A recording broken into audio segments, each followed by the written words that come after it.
I was watching part of a video that was put up by a man named Bill Donahue, who has a website called Hidden Meanings, and he was putting up videos many years ago, like back in the 1990s,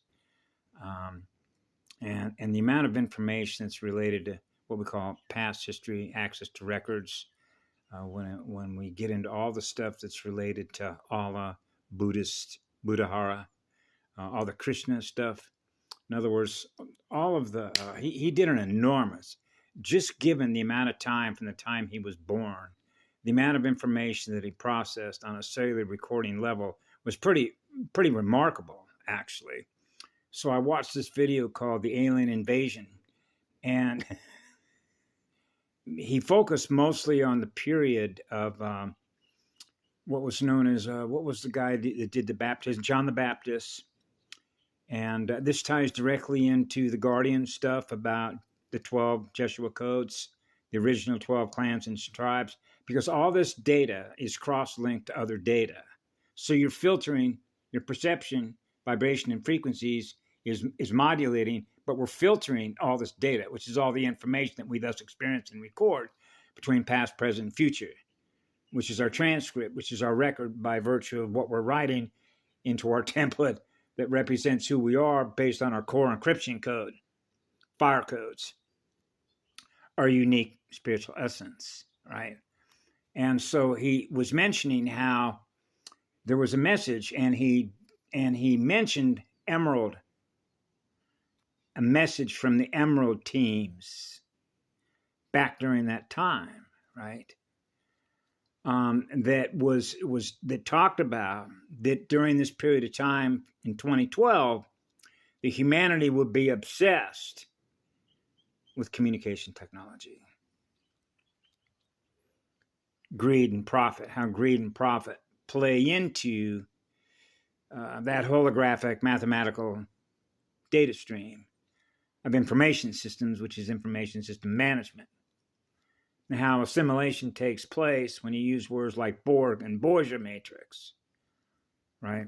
It's just like a little while ago, I have the ability to see when Ashiana talked about the Red Dragon team, particularly here on the Big Island.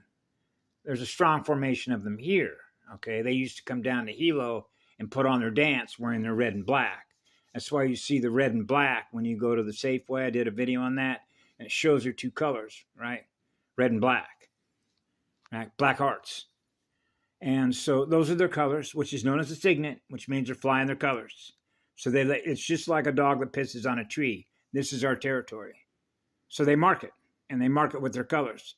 This is our colors. This is our territory. We own it, because that's how their mind operates, operating an operating system.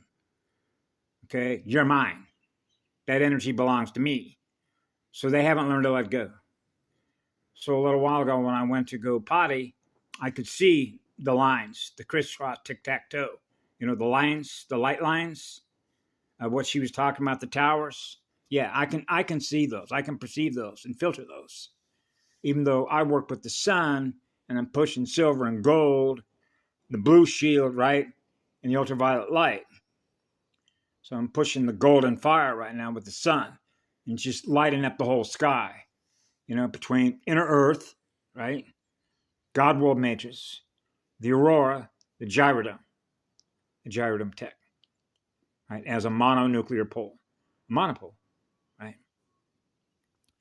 So for those who want to take a look at that little video that Bill put up, it's very interesting. For those that are interested that say, yeah, let's go take a look at that. And you can see how it all fits like a nice little library. Fuji proves past, back to the future. What we're all experiencing, being one, together, sharing what it is that we've learned by virtue of the speed at which we're learning how to become one, equal unto all the other spirits. So that all the spirits are experiencing being in a state of love and joy. That's the inner child. That's the inner eartha. That's us. Yeah, Yana. Iyani. Yeah. The law of one. We're one.